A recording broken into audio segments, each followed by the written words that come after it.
I know I need a good structure, which is not just run, run, run, run, run. It's run, stretch, meditate, run, stretch, meditate. And I think it's exactly the same with work. Knowing what's working best for me at various different times of the day is crucial. So it's a simple lesson, but structure to both running and business is crucial for me. Hello and welcome to Run the Business, the podcast that explores the place where running and leadership come together. We'll find out how running might help us with leading, managing people, and generally being better in business. We'll also try and answer that question, do runners make better leaders? I'm Anthony Gay, and today I'm joined by a CEO with a passion for sustainability and the environment. After looking for gear to wear for many marathons, ultramarathons and triathlons, and finding nothing that really hit the mark, Rob Webbon decided to make his own. Rob's background in environmental science means he now combines his passion for the environment with his hobby of endurance sport at Presca Sportswear. Rob Webbon, welcome to Run the Business. Thanks, Ant. What a pleasure to be here. How are you today, Rob? I'm really good. Really good. The sun is shining and much more than it was yesterday. And tell us about where you are in the world. I'm in Bristol, in the southwest. So yeah, we have a wonderful office, very central, in a brilliant location for town, but also running trails not too far from our doorstep too. And tell me, when did you last go running? I last ran, do you know what? I was meant to run this morning at 6:30, but I didn't get my alarm clock. So I actually ran on Sunday morning. I did a tempo session, and it was quite brutal, but one of those ones where you come back afterwards and feel thoroughly alive. It was a bit wet on the weekend, wasn't it? No, it wasn't too bad in Bristol. We Okay. we actually had a frost. Saturday morning we had a frost. Sunday was not too bad, and then it got wet. Yeah, after that. Brilliant. Well, to kick things off, tell us a little bit about your business and what you do and how you came to run it. So we are a sportswear manufacturer. We are climate positive, which I'll talk about, I'm sure, in a bit more detail. But we are focusing on making the most sustainable, most ethical kit on the market. It stems from my background in environmental science. I studied that. I did 2 degrees in that field, and then I worked in kind of consultancy, local government for, well, pretty much 15 years.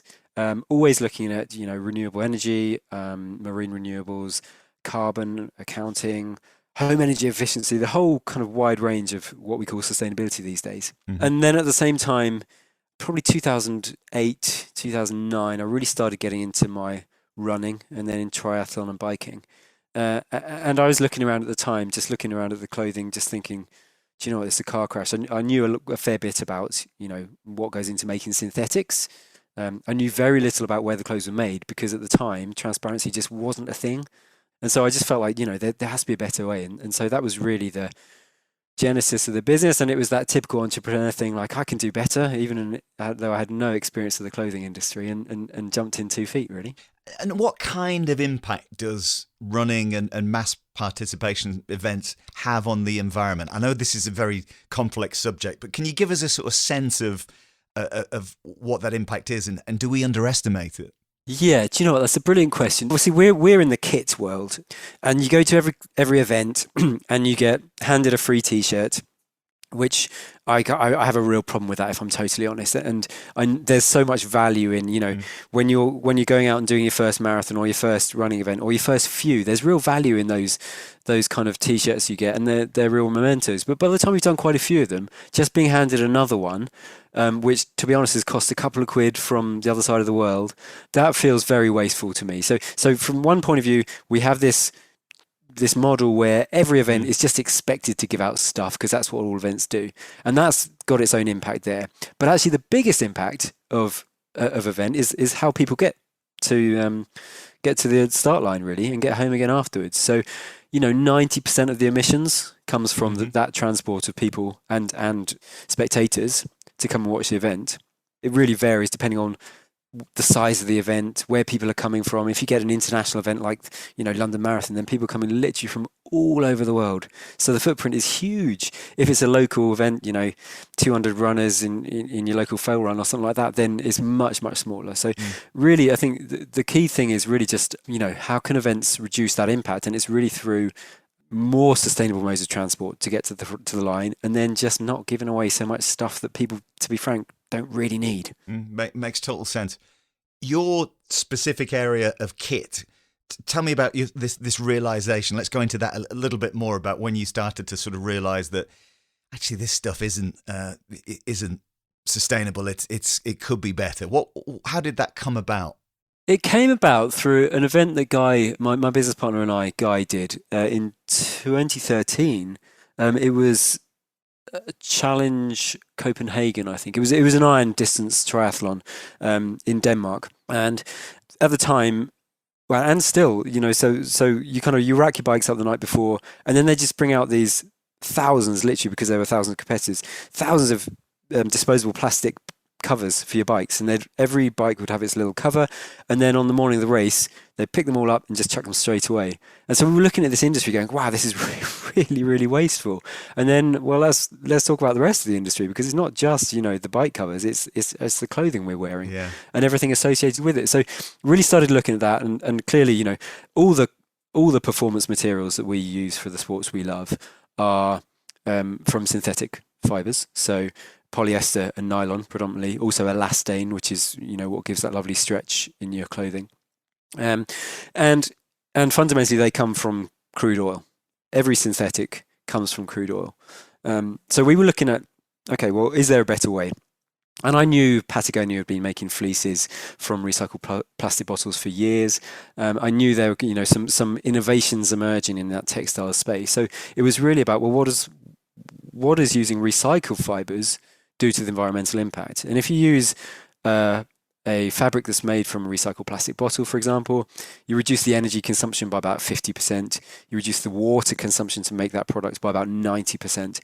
So you have this quite significant reduction in the impact of making your clothing if you can use a recycled fiber instead of using a virgin fiber. And so that was our starting point, really. And we can use nylons that come from fishing nets and carpets instead of a nylon derived from crude oil. I mean, ultimately, they all come from the same place, and that's the challenge that the industry has to tackle next. Moving to recycled fibers is a really strong starting point and has many benefits to it, but we're still part of this system that relies on crude oil. So what does that mean going forwards? And that's something that's really interesting. And if people listening to this are having a moment where they're thinking, oh, I need to pay more attention to this, I want to get more aware, where do they start? Obviously, Presca Sportswear, you're doing your bit. Who else? Which individuals, which publications? What should people be sort of soaking up and being aware of to try and get better in this space? Oh, that's a really good question. I mean, I think whenever we talk about sustainability in clothing, everyone kind of just worships Patagonia, yeah, and really for the right reasons. They're very, very good. They openly admit that they don't have all the answers, but what they're very good at is telling the stories and communicating what the problems are with all their clothing, to be perfectly frank. So a great starting point would be to look at their sustainability stories on their websites. Mm-hmm. I think the key for me is really to understand a brand's impact and intentions towards tackling that. It's really digging into that brand, scratching a lot below the surface, because to be frank, if I look at any one of our competitors now, or anyone selling clothing, really, everyone's talking about sustainability, and here's our sustainability initiatives, and isn't it brilliant, and we're planting a tree and those kind of things. But mm-hmm. I think you quickly find, when you start digging a lot, but below the surface, you'll quickly notice that there's some companies which use the right words, but there's very little substance below that. And then there are others who are using, quite frankly, the same words, but then when you actually look at the material below, that you can see, the impact reports. You can see they've measured all their carbon emissions, including supply chain, which is critical. You can see a lot of thinking about how fibers are chosen. So yeah, for me, it's really that it's the level of information that any company is willing to provide, which is a pretty good flag for how genuine they are in their efforts. Other than that, there are industry publications, Eco Textile News and those kind of things, which specifically focus on sustainability and fibers, but that's getting pretty granular, to be honest. So digging into the story a bit more and the background, rather than just taking everything at face value, is if people are serious about wanting to understand where their stuff comes from, that's a good start. Yeah, it really is. But don't get me wrong, I do it as well. You know, you see something that says, "Oh, this is an eco product." Oh, phew, Yeah. that's good for the Yeah. conscience, and that's where a lot of people stop. But yeah, you do need to really dig below that. Okay. But let's talk about you as a runner and get into your running journey a little bit more. When did you first consider yourself a runner? Because I know you mentioned triathlons and other events. When did running become a thing for you?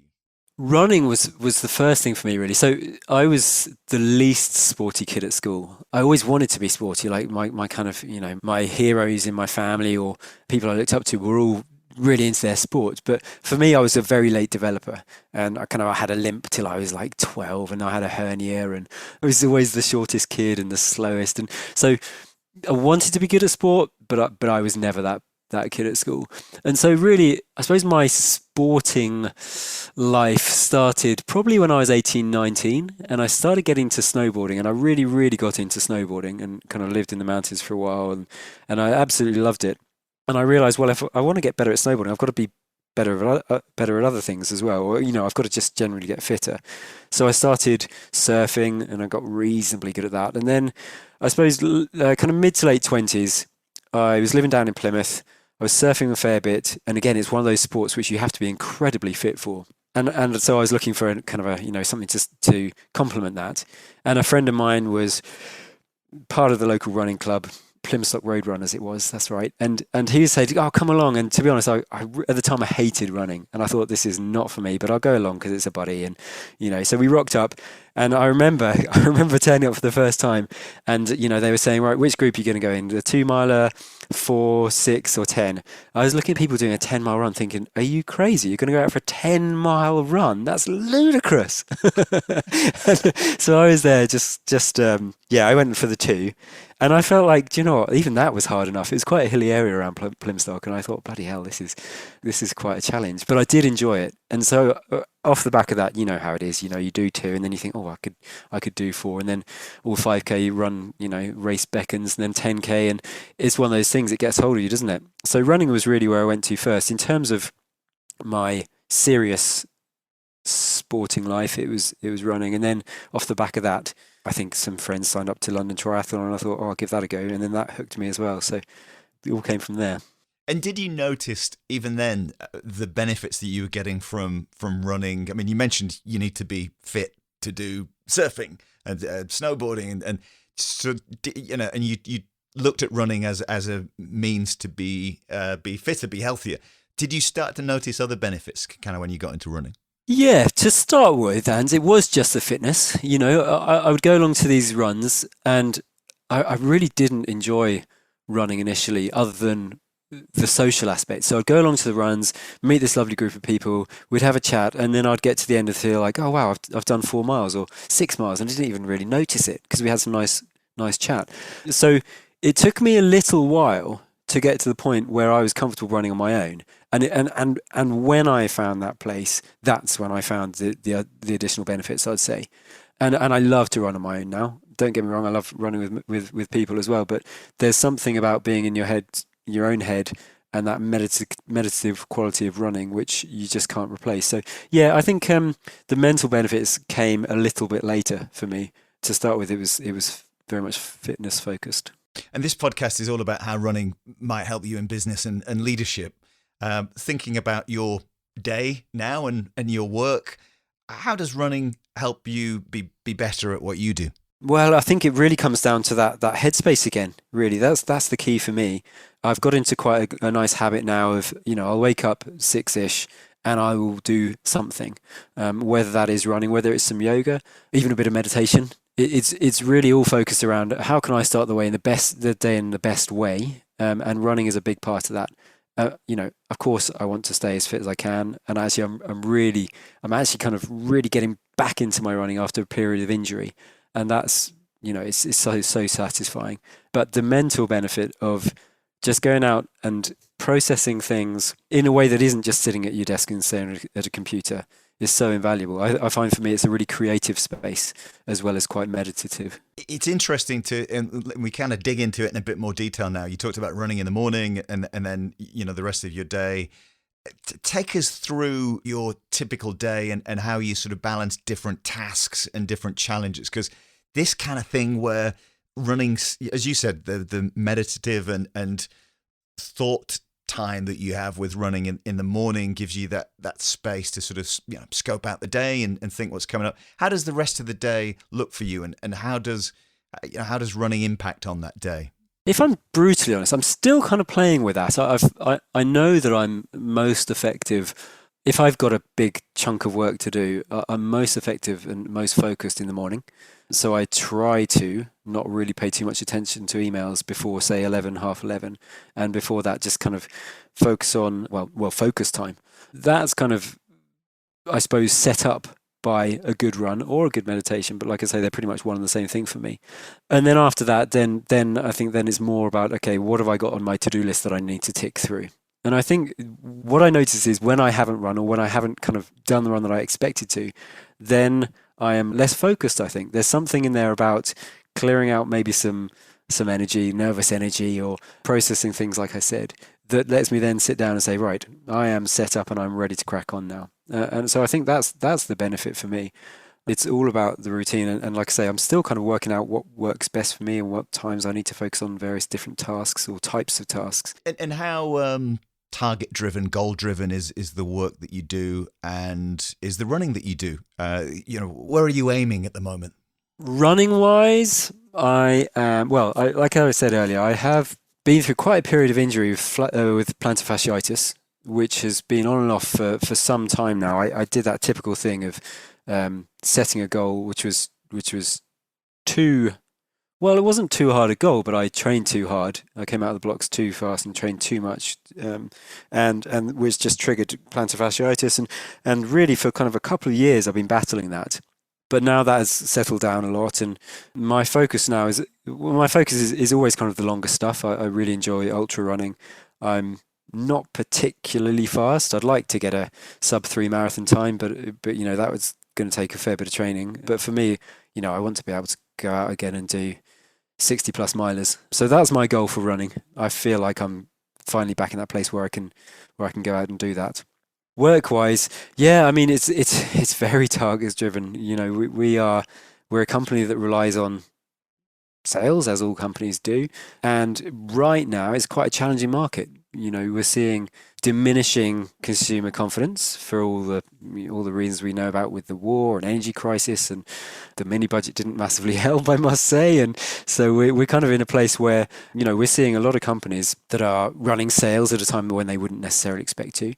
Even in the run up to Christmas, we're seeing kind of quite big sales where previously we wouldn't have seen that. So right now it's about, okay, well, what does that mean for us? What are the targets that we have to hit? What do we have to do purely from a cash flow perspective to stay in a good solid place, so that come, say, springtime, we're in the best position to move forwards?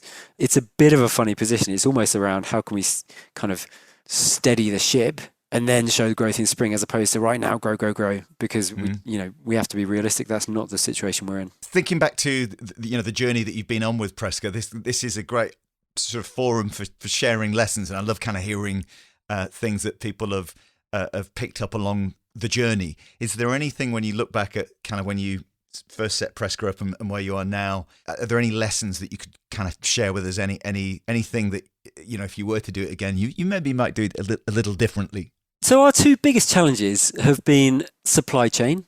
We had this real kind of belief in UK manufacture. We really wanted everything to be as locally made as possible, nearshore manufacture. And I think that kind of blinkered us a little bit, if I'm totally honest.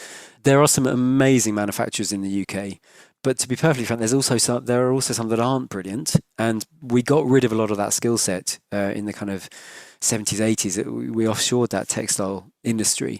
So we still work with one brilliant factory in the UK, but we really did have some issues with some of the others we tried to work with. And like I say, I think because we had this ideal and stuck to it too long. I think, that whole idea of failing fast and recognizing that, well, we didn't. We failed too slow, if I'm totally honest. It was for the right reasons, but I think we didn't necessarily look at ourselves and quick enough. However, we did make that transition. We're now manufacturing in Europe with some incredible manufacturers. So, the change came, but I think in hindsight, I would have done it a bit quicker. Second one, just around team, really. We've got a brilliant team, genuinely fantastic, but it's taken a while for us to build that team. And again, early days, I think we probably made the same mistake. We didn't fail fast enough and recognize, okay, that maybe some of these team members aren't working out for us. And it took us a little bit longer. I think that's really what I've learned. The biggest takeaway for me is learn your lessons, obviously, but when you know something's not right, change it quickly, because in your gut it's not right.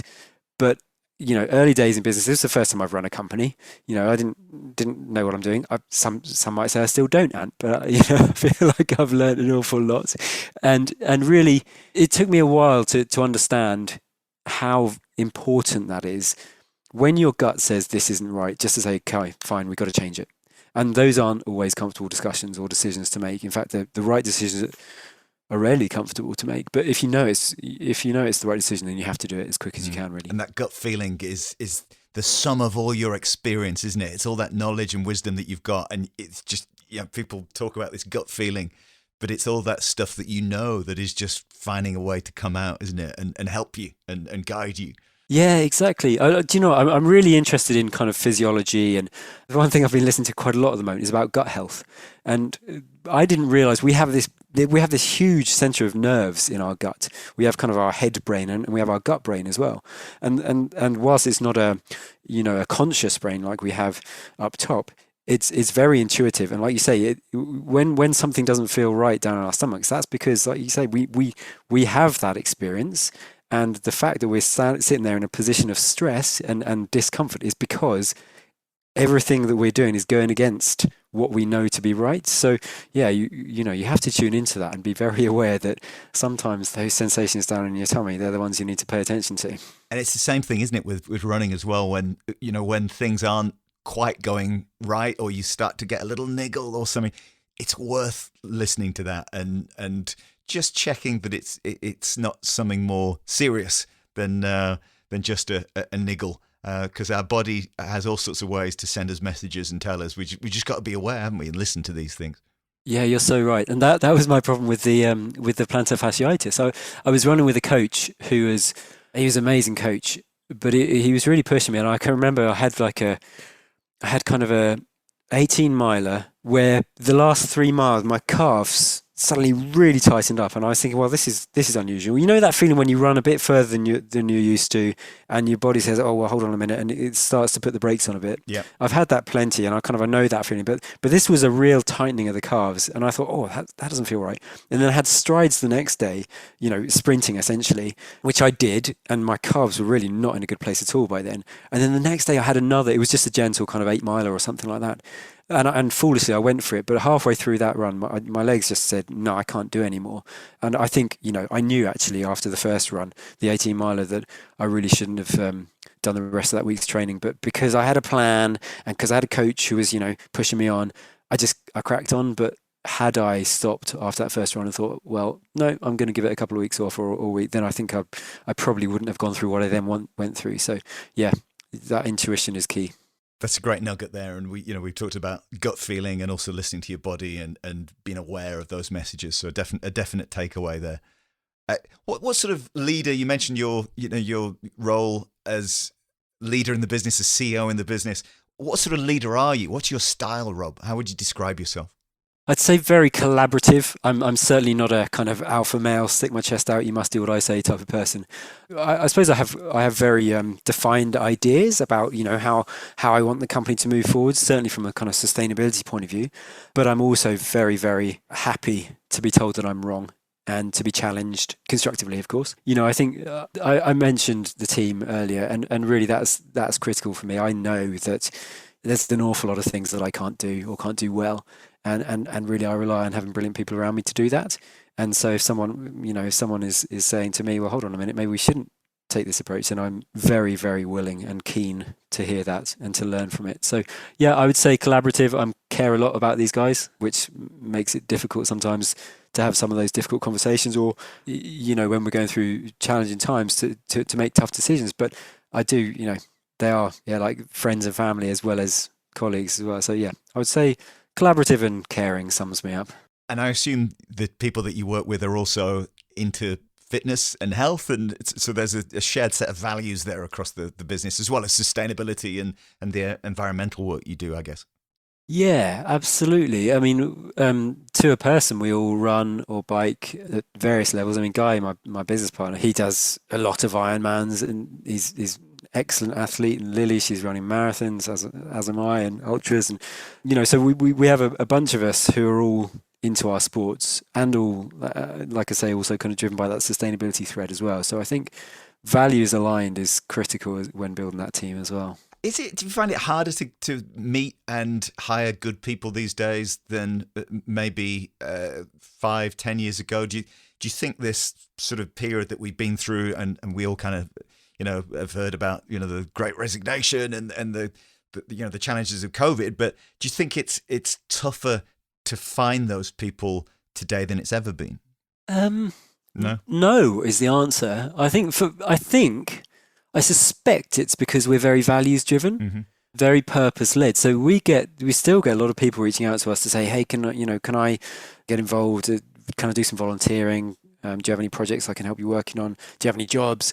So I suspect the reason we're not really experiencing that is because it's not your kind of quote unquote average company in terms of what we do, and the type of people who work with us or for us, very passionate about these things as well. So I think that's probably the reason. I mean, I can't say we weren't out there hiring 10 years ago, but certainly there's been a maintained interest in working for Presca pretty much since day one. And there's something there about if you have a strong set of values as a company and your purpose is really clear, and that aligns with how how people feel, then you're going to get people on board if you're authentic with that, aren't you? Yeah, it is. That authenticity is the key, actually, because I think if you're clear on your mission, and if every decision you make and every communication you put out there is aligned with that, then I think people understand that very clearly, and that's what drives people to say, do you know what, I'd love to work for a company like Presca.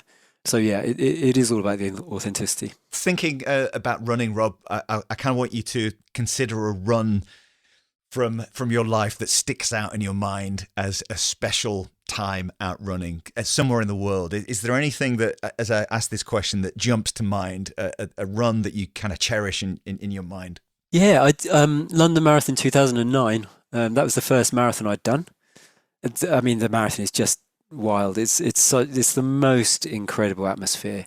I'm quite an emotional guy, and I remember choking up about kind of 18 miles, just seeing a whole bunch of friends and family, plus crowds and crowds of people running over, was it London Bridge? One of the famous bridges, I can't remember. But yeah, it's a very, very special event. And especially I think because it was my first one. And also it was a challenge. The best events are the ones where you've had an issue, aren't they? Because at the time it's awful, but you look back and think that was amazing. Yeah. But I remember clearly, I got to kind of 20 miles, looking down at my watch thinking, I'm on track for my time here. This is brilliant. And then I realized I ran 20 miles on my watch, and then another 500 or 600 meters later, I ran past the 20-mile sign by the side of the road, and I was going, oh no, I'm behind by, it was actually about half a mile compared to where I thought I was. So for those last 6 miles, I really hammered it, and it was brutal. It was absolutely brutal. And it's not like I was, going for the win or anything like that. It was only against me. But yeah, I remember just about a mile before turning onto the mall, there was a guy on the left. So I was running with my name on my T-shirt, and there was a guy just in the crowd, just pointed at me. He could see I was in a lot of pain.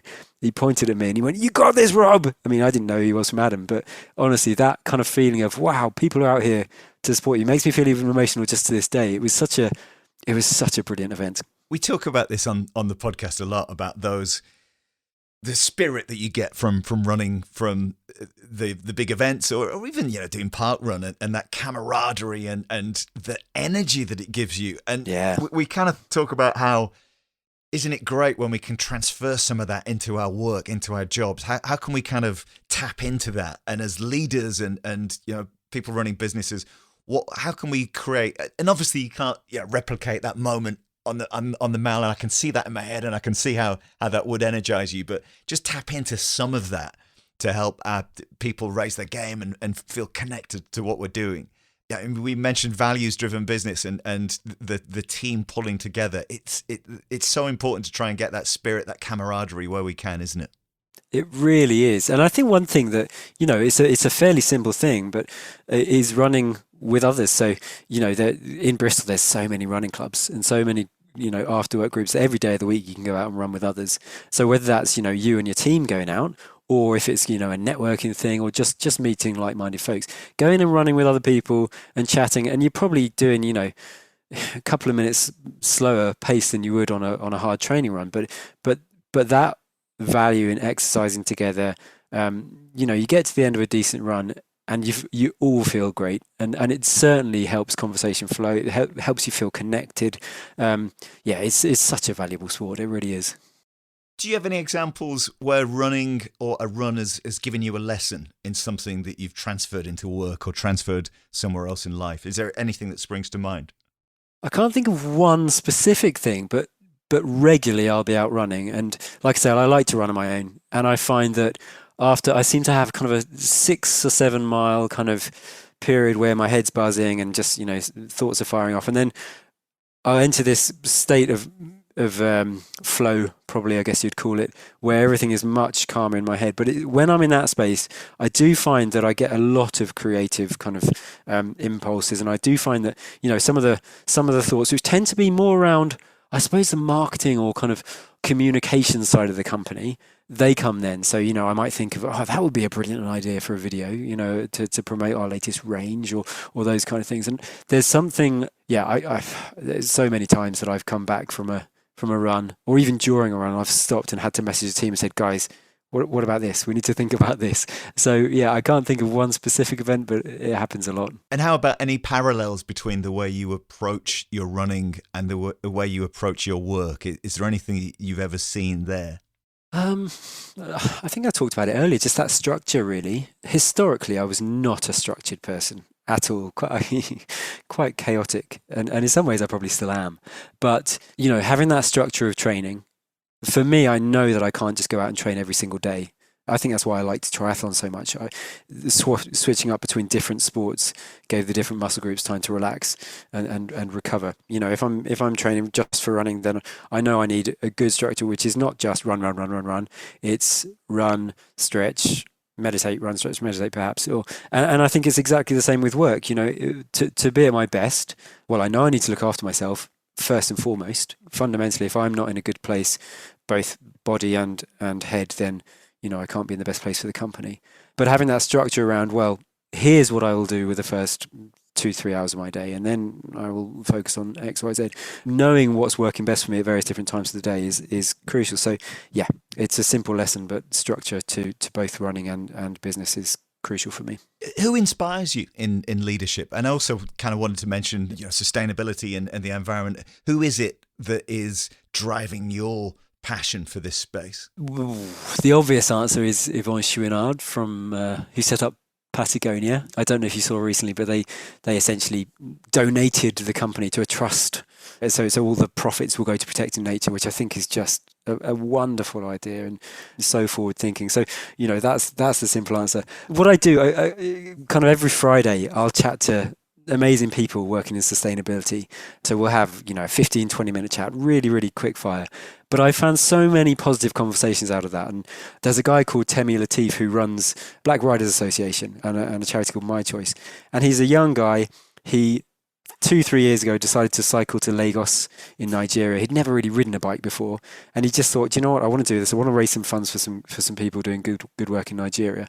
And there are people like that who are just, the rest of the world don't know about them yet. You probably will do in the future about Temi, because he's just such a crazy and inspirational guy. But there are people every day who are just chugging along, doing amazing work, who aren't kind of, there's no books written about them, and most of us will never hear their names. But I think that's what inspires me. It's everyone working in this space who's so passionate and so driven, who's making real, genuine change. I think to put one person up on a pedestal, well, I've already done it, I suppose, but is probably at the expense of all these other incredible people. You have climate positivity in your job title.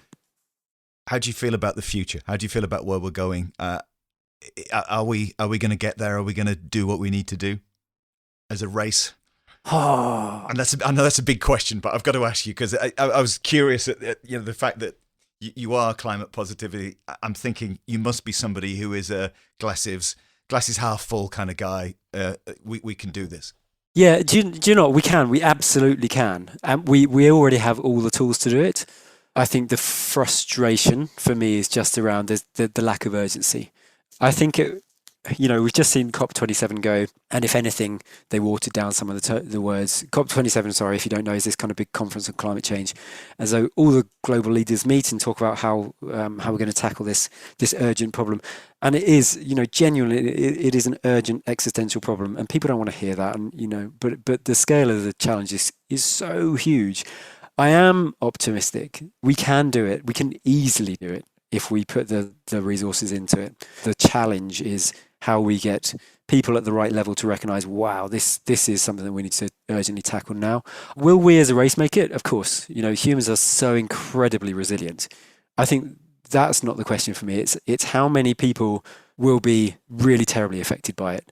And that needle moves depending on how quickly we act, if I'm totally honest. But yeah, we've got all the resources. We just need the willpower and the urgency to get on it. Rob, a few shorter questions to finish. Do you run with music? And if so, what? Half. Half my time I'll run just natural without even a running watch. I'm really getting into just running no tech. I love that. Maybe the rest of the 50% of the time, it will be podcasts or an ebook. Like I said, I'm really into kind of physiology. There's a great set of podcasts by Dr. Rangan Chatterjee, which is all around kind of health and living well. And so I love that side of things.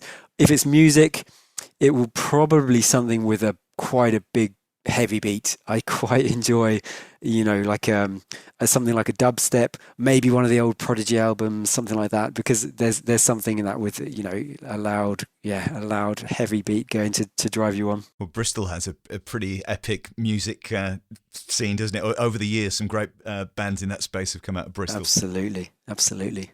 Running aside, can you name a business tool, an app, something that you couldn't do without in running the business? Probably HubSpot. HubSpot we use an awful lot. It's a CRM kind of, customer service package. We save all our customer information on there. We process all our kind of customer service tickets through there.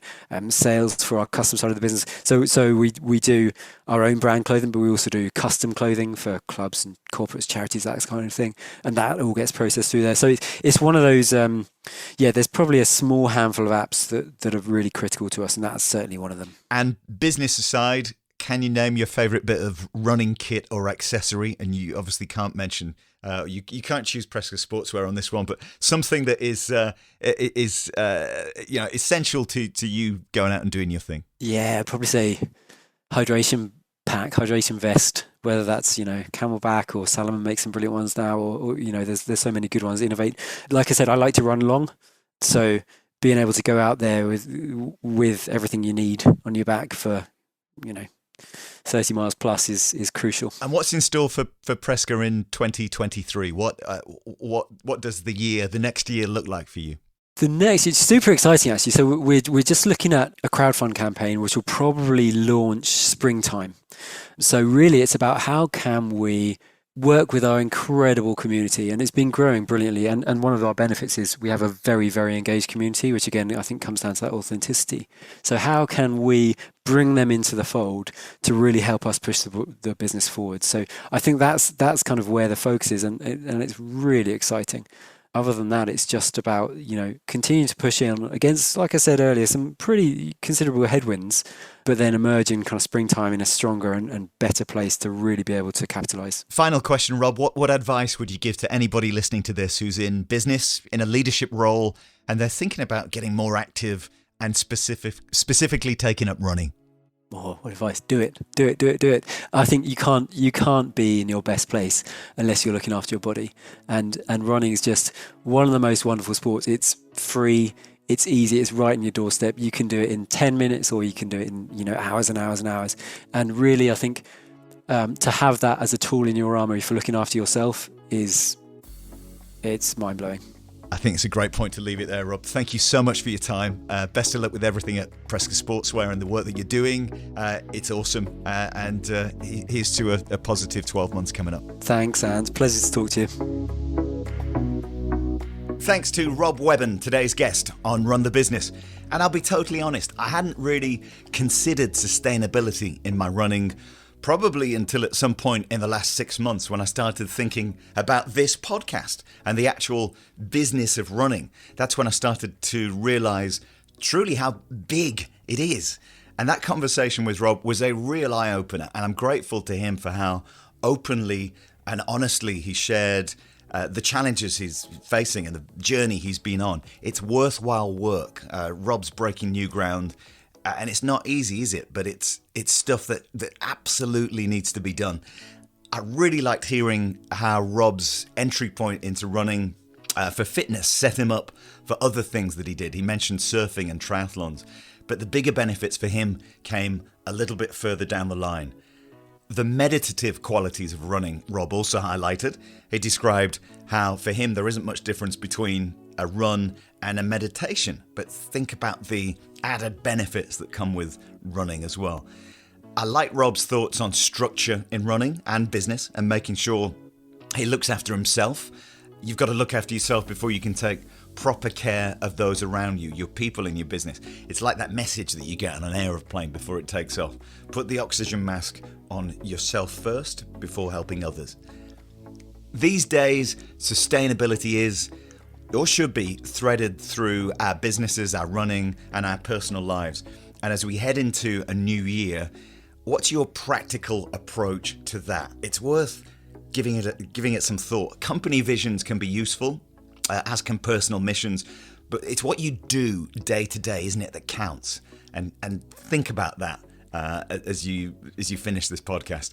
Annie Leonard, a big US proponent of sustainability, said, "There's no such thing as away. When we throw anything away, it must go somewhere." When you put the whole picture together, recycling is absolutely the right thing to do. And let's finish on a quote, I think from Albert Einstein. We cannot solve our problems with the same thinking we used when we created them. Check out Presca Sportswear at prescasportswear.com. If you like what you've heard, please follow, rate, share and review. It really, really helps, so I appreciate that. I'm Anthony Gay, and until next time, keep running and keep chasing your goals.